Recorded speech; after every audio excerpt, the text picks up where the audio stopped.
नमस्कार, मैं हूं आपके साथ दर्श शर्मा और आपने देखना शुरू कर दिया है चाय पर चर्चा।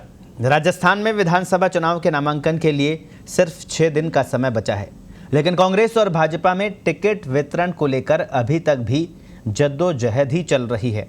कांग्रेस में आधी से ज्यादा तो भाजपा में 76 सीट पर नाम फाइनल नहीं हो पा रहे। राजनीति के जानकार इसकी वजह नेताओं के उस प्रेम को बता रहे हैं जिसमें वो खुद नहीं लड़कर परिवार के सदस्यों को टिकट दिलाना चाह रहे हैं।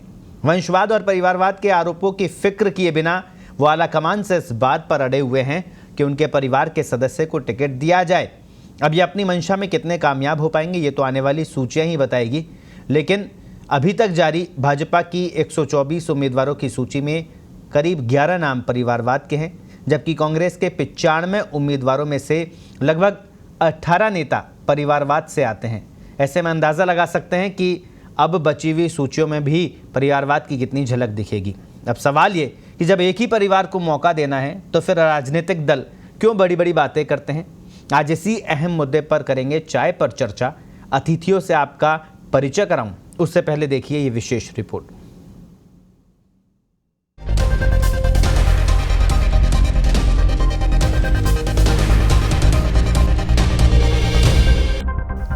सियासत है कि छोड़ी नहीं जाती।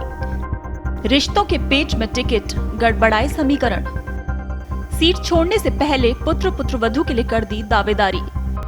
भाजपा और कांग्रेस दोनों पार्टी उलझन में। नए को मौका दें या पुराने परिवारों पर जताएं भरोसा। सियासत में नेताओं के रिटायरमेंट की उम्र नहीं होती है। यही वजह है कि नेता अंतिम सांस तक सियासत छोड़ने को राजी नहीं होते। यदि वो खुद टिकट की दौड़ से बाहर होते हैं तो पुत्र पुत्री या पुत्रवधू के लिए टिकट की दावेदारी पेश कर देते हैं। नेताओं का कद बड़ा होने से आलाकमान भी कई मामलों में परिजनों को टिकट देने से इनकार नहीं कर पाता।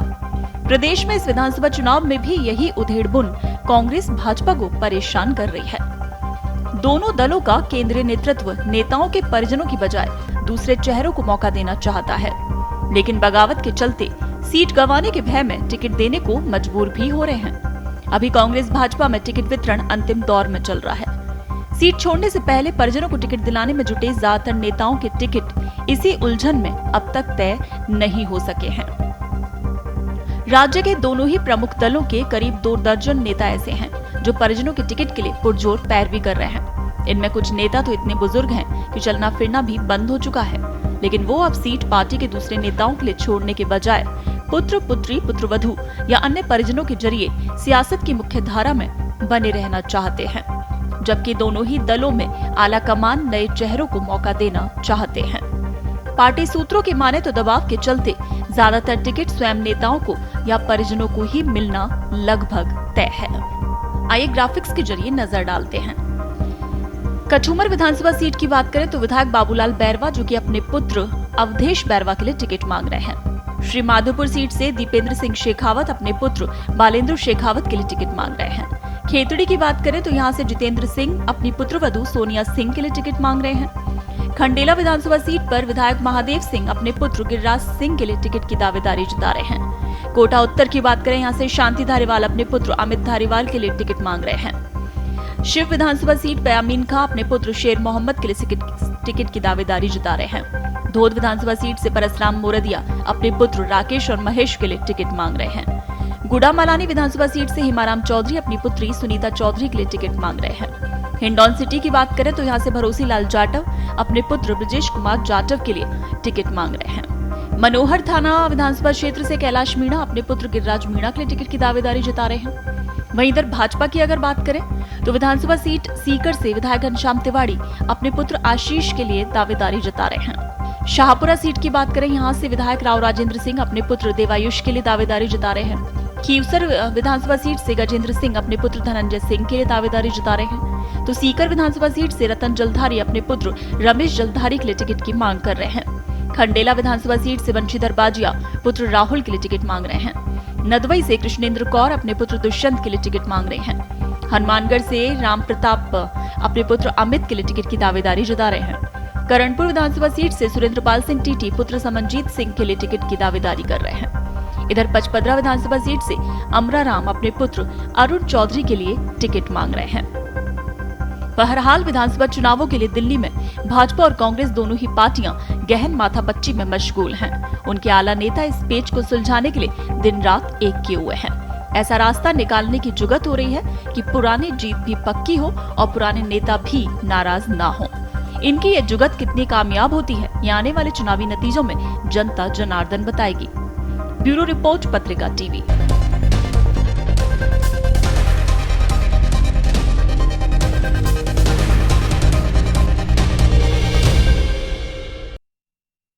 और इसी मुद्दे पर चर्चा करने के लिए हमारे साथ में जो मेहमान हैं उनसे आपका परिचय करा दूं। हमारे साथ में कांग्रेस से राजकुमार शर्मा जी हैं। राजकुमार जी, बहुत बहुत स्वागत है आपका। भारतीय जनता पार्टी से शैलेंद्र धबाई जी हैं। शैलेंद्र जी, आपका भी बहुत बहुत स्वागत। स्टूडियो में मेरे साथी, वरिष्ठ सहयोगी, वरिष्ठ पत्रकार राहुल सिंह जी हैं। आप तीनों मेहमानों का सबसे पहले बहुत बहुत स्वागत। सबसे पहले राजकुमार शर्मा जी, आपके पास में ही, क्योंकि 95 नाम ही अभी तक सामने आए हैं और 6 नवंबर नामांकन का आखिरी दिन है। सिर्फ इस वजह से सूची नहीं आ पा रही कि परिवार के सदस्यों को टिकट दो, हमको तो चुनाव नहीं लड़ना। देखिए दक्षी, ऐसा कुछ भी नहीं है कि मेरे बेटे को टिकट दो इसलिए सूची लेट हो रही है। 2023 का चुनाव, विधानसभा का चुनाव, हिंदुस्तान का सबसे महत्वपूर्ण चुनाव है। भारतीय जनता पार्टी और नरेंद्र मोदी जी लगातार एक सपना देखते आ रहे हैं, कांग्रेस मुक्त भारत करने जा रहे हैं वो।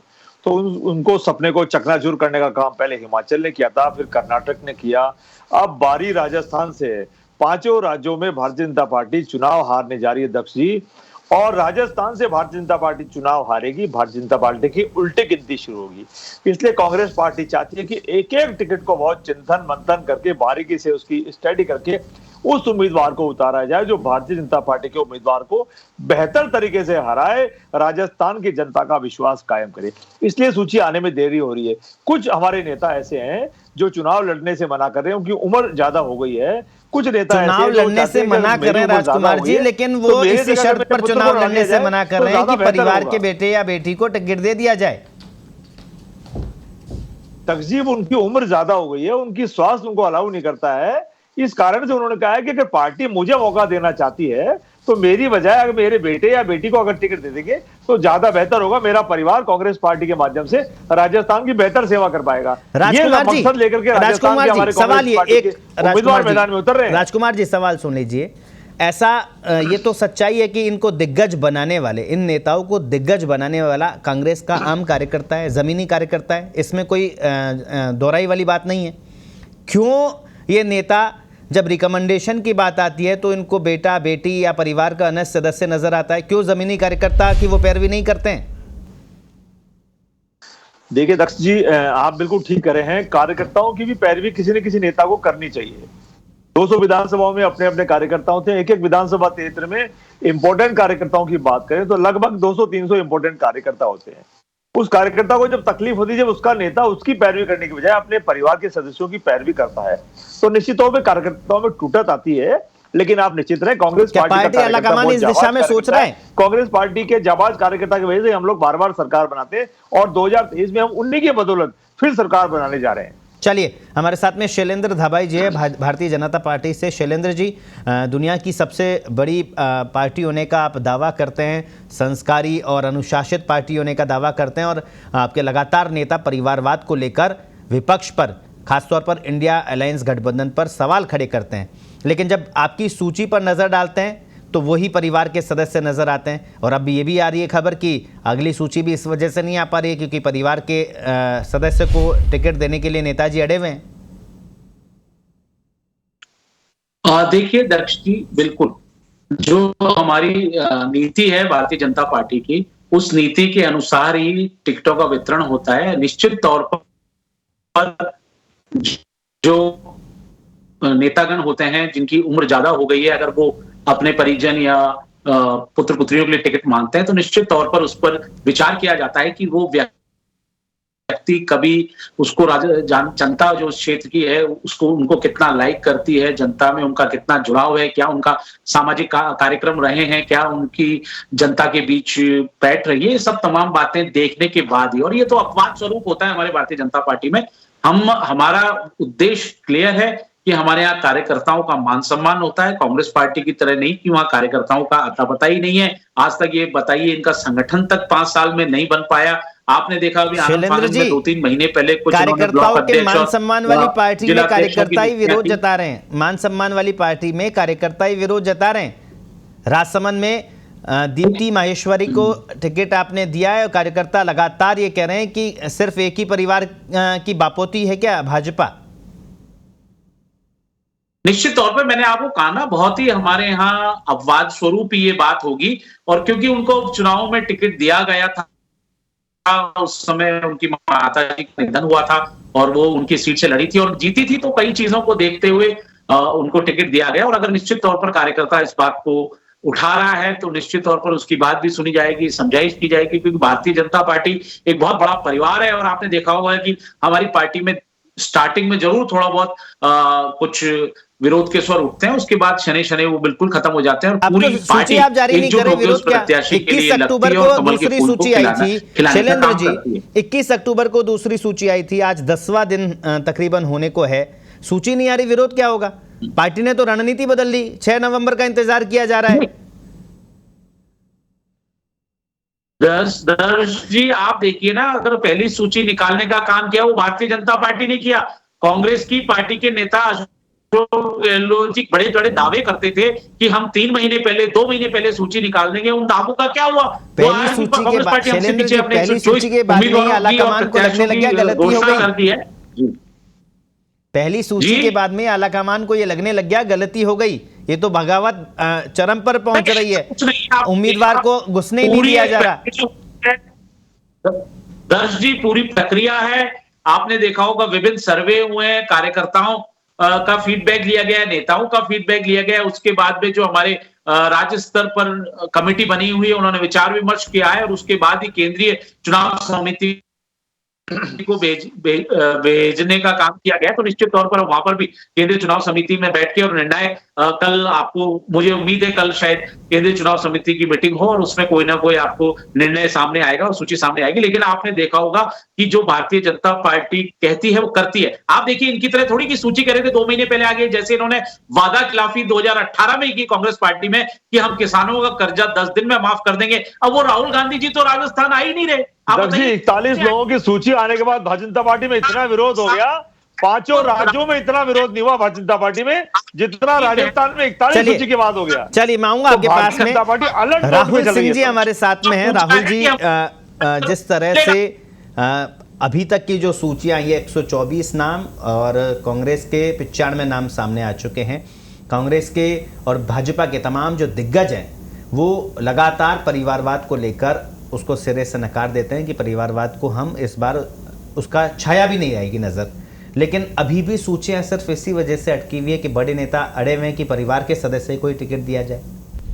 देखिए, कांग्रेस पार्टी हो या भारतीय जनता पार्टी, दोनों ही जो दल हैं वो कहीं ना कहीं परिवारवाद से ग्रसित है, बड़े से लेकर छोटे तक। हर नेता यदि चुनाव हारा है या उम्मीदवार हो गया तो वो चाहेगा कि या तो उसके बेटे को टिकट मिले या पुत्री को मिले या पुत्र वधू को टिकट मिले।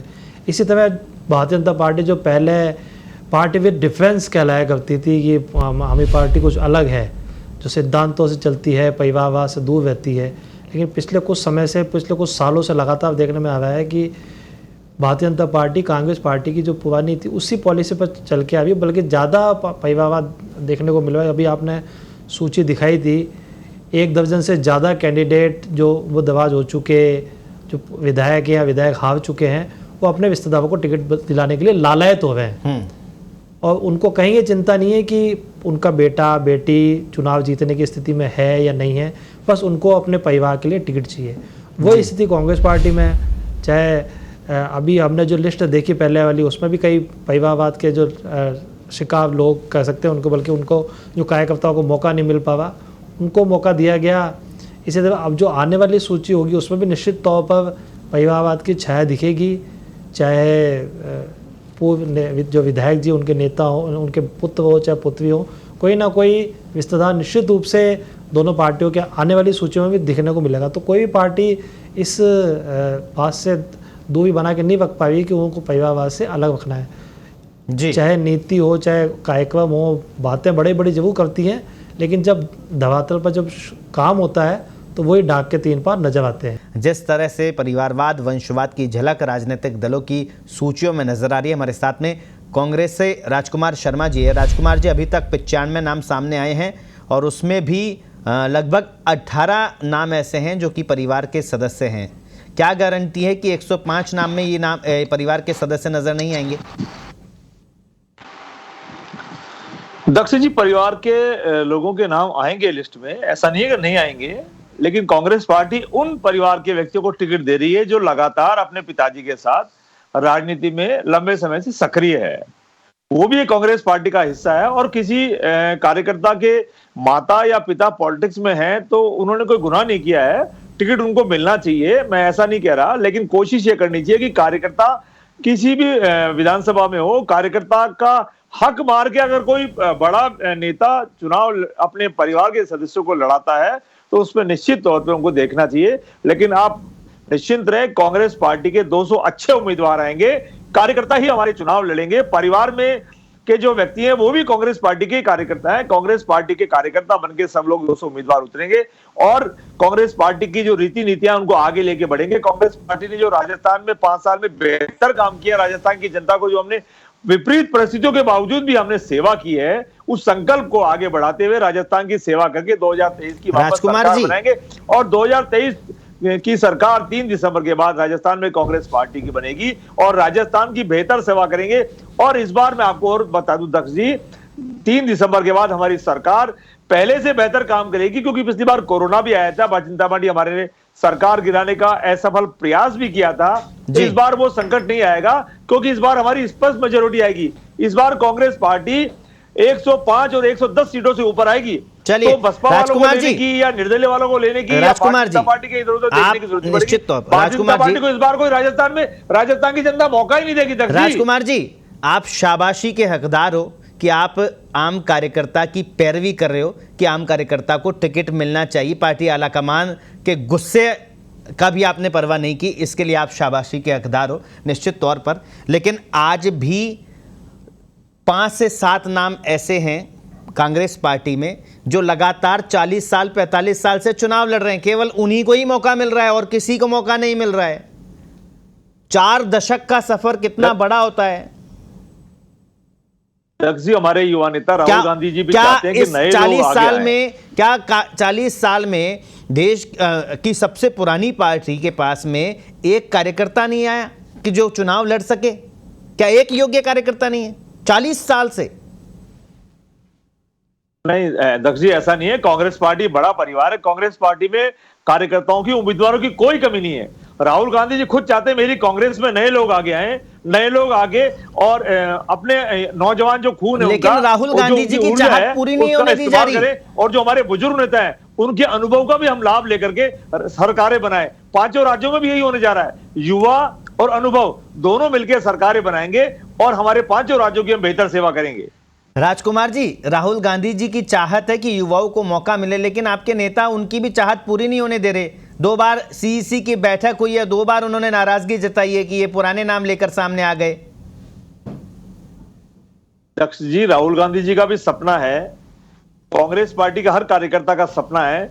कांग्रेस का कार्यकर्ता राहुल गांधी जी, हमारे सारे नेता चाहते हैं हाँ हमारी 5 राज्यों में हमारी सरकारें बने, एक एक सीट को बहुत गहराई से, बहुत डीपली उसमें जाकर के उसको टिकट दिया जाए। और हम कोशिश कर रहे हैं कि नौजवानों को भी टिकट दें। जो उम्र दराज नेता है, अगर वो अपने परिवार के सदस्यों को चुनाव लड़वाना चाहते हैं और वो अगर कांग्रेस पार्टी के कार्यकर्ता हैं तो उनको भी निश्चित तौर पर स्थान मिलेगा। मैं कह रहा हूं अनुभव और ऊर्जा दोनों मिलकर इस बार चुनाव लड़ेंगे और कांग्रेस पार्टी राजस्थान में सरकार बनाएगी। भारतीय जनता पार्टी की उल्टी गिनती शुरू होगी। आपके चैनल पे दावे से कह सकता हूं। हाँ, शैलेंद्र धाबाई जी हमारे साथ में। शैलेंद्र जी, आपके नेता इतना साहस कैसे कर लेते हैं ये बात कहने के लिए कि भाजपा सिर्फ एकमात्र पार्टी है जो कि ज़मीनी कार्यकर्ता को मौका देती है, परिवारवाद का इससे कोई लेना देना नहीं है, वंशवाद के खिलाफ है, परिवारवाद के खिलाफ है। लगातार मैं देख रहा हूँ आपके बड़े नेता जितने भी हैं वो बड़ी से बड़ी सभा में ये साहस जुटा लेते हैं कि भाजपा परिवारवाद के खिलाफ है, और फिर जब सूची पर नजर डालते हैं तो वही नाम आ जाते हैं। ये इतना साहस लाते कहां से हैं? दर्श जी, आपको मैं बताऊं, निश्चित तौर पर भारतीय जनता पार्टी की नीतियां हैं, रीति है, उनके सिद्धांत कार्यक्रम है। और जो बात भारतीय जनता पार्टी के शीर्ष नेता कहते हैं हम उस पर अमल करते हैं। आपको हमने बताया वंशवाद आपको कहां देखने को मिलेगा जहां पीढ़ियों से शासन किया जा रहा है एक ही परिवार के द्वारा, तो वो बताइए ना। भारतीय जनता पार्टी को झूठ बोलना अच्छा आता है, भारतीय जनता पार्टी राजकुमार जी आपके पास आऊंगा। अच्छा आता है। राजकुमार जी एक बार शैलेंद्र जी को बोलने दो, मैं आपके पास में आऊंगा। वो वंशवाद कहां दिख रहा है ये तो आप पूरी हिंदुस्तान की जनता जानती है ना। बताइए ना कौन प्रधानमंत्री बना सिर्फ एक आध टेन्योर को छोड़ के, तो वंशवाद वहां होता है। और परिवारवाद की बात तो वो भी मैं बता देता हूं कि परिवारवाद में मैंने आपको पहले ही बताया था कुछ अपवाद हैं जिनको छोड़ के हम परिवारवाद के बिल्कुल त्याग करके हमने मनमोहन सिंह जी को बनाया था प्रधानमंत्री। शैलेंद्र जी, शैलेंद्र जी आपका इशारा है, शैलेंद्र जी आपकी नजर में परिवारवाद की परिभाषा क्या? मनमोहन सिंह जी को प्रधानमंत्री बनाया था। राजकुमार जी मैं आऊंगा आपके पास में। राजकुमार जी आऊंगा, राजकुमार जी आऊंगा मैं आपके पास। शैलेंद्र जी सवाल सुन लीजिए। शैलेंद्र जी प्रधानमंत्री पद त्याग है, लोग सरपंच का पद नहीं त्याग पाते हैं, उन्होंने प्रधानमंत्री त्याग करके राजकुमार जी आपको मौका मिलेगा और मनमोहन सिंह जी को प्रधानमंत्री बनाया। बताइए युवाओं के, आपने करोड़ों युवाओं के, लाखों युवाओं के सपनों को शैलेंद्र जी सुनिए, सवाल तो सुन लीजिए फिर भाषण देने लग गए। बताइए क्या काम किया आपने? जो आपने योजनाएं चलाई थी वो धरातल पर नहीं है और सारी योजना भ्रष्टाचार के भेंट चढ़ रही है। शैलेंद्र जी सवाल तो सुन लीजिए। जी शैलेंद्र जी, भारतीय जनता पार्टी नरेंद्र मोदी सरकार ने इसीलिए जनधन खाते खुलाए। शैलेंद्र जी भाषण नहीं देना है। कांग्रेस नहीं, वंशवाद, डायनेस्टी, भ्रष्टाचारी और तुष्टीकरण, ये डीबीटी का मॉडल है कांग्रेस पार्टी का। शैलेंद्र जी सुन लिया, सुनिए आप मेरी बात सुनिए। आपकी नजर में परिवारवाद क्या है? क्या एक ही परिवार जो राज कर रहा है सालों से वो परिवारवाद है, या फिर एक ही परिवार के सदस्यों को आप टिकट दे देते हैं, वो क्या परिवारवाद नहीं है? बिल्कुल दर्श जी, मैंने आपको बताया ना, एक तो वंशवाद होता है जो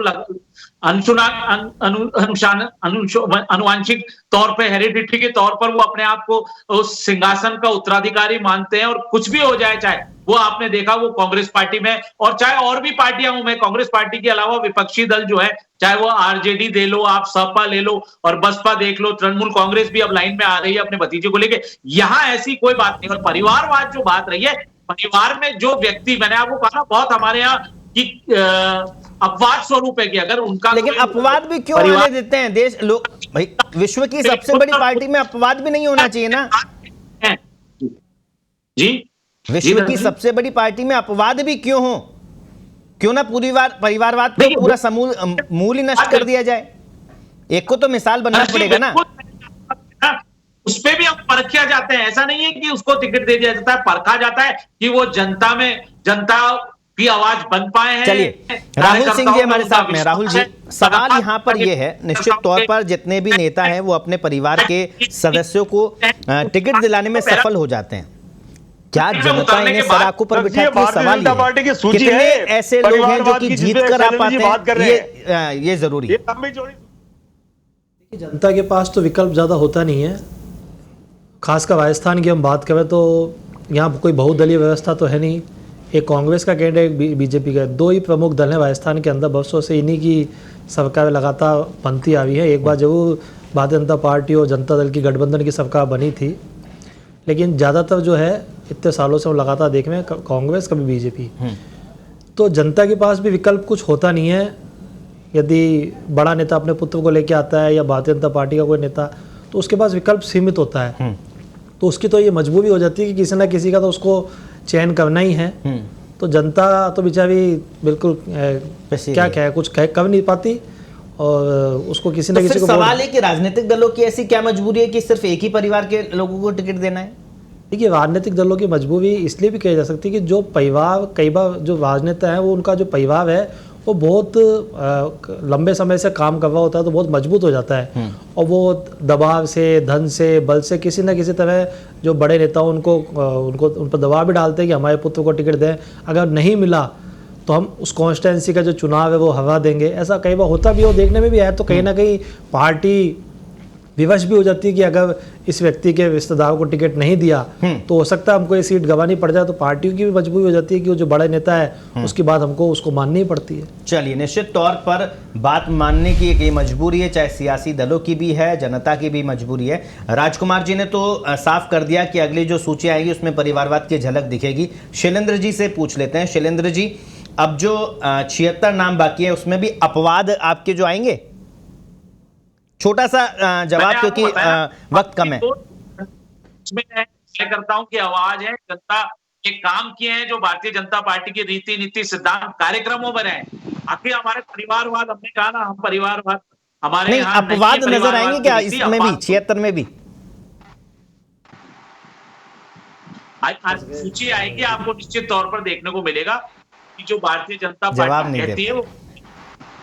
चलिए, क्योंकि वक्त अब इजाज़त लेने का हो गया है, अनुमति लेने का हो गया है। आप सभी मेहमान इस चर्चा में शामिल हुए, उसके लिए बहुत बहुत शुक्रिया। लेकिन राजनीतिक दलों की कथनी और करनी में अंतर साफ तौर पर होता है, और इसे जनता भी देख रही है कि किस तरह से परिवारवाद और वंशवाद को लेकर बड़ी बड़ी सभाओं में बड़े बड़े नेता एक दूसरे पर आरोप लगाते हैं, लेकिन जब टिकट वितरण होता है और सूचियों में सिर्फ परिवार के लोग ही नजर आते हैं, ऐसे में जनता भी मजबूर हो जाती है कि आखिर में वोट दे तो किसे दे। लेकिन 25 नवंबर का दिन आपका है, या आपको सोचना होगा कि आपके लिए कौन बेहतर है, परिवारवाद वाला प्रत्याशी या फिर दूसरा प्रत्याशी, स्थानीय प्रत्याशी, जो कि आपके बीच में से सामने आया हो। फिलहाल के लिए इस कार्यक्रम में इतना ही। हमारी पूरी टीम को दीजिए इजाज़त। कल फिर हाजिर होंगे एक नए मुद्दे के साथ। नमस्कार।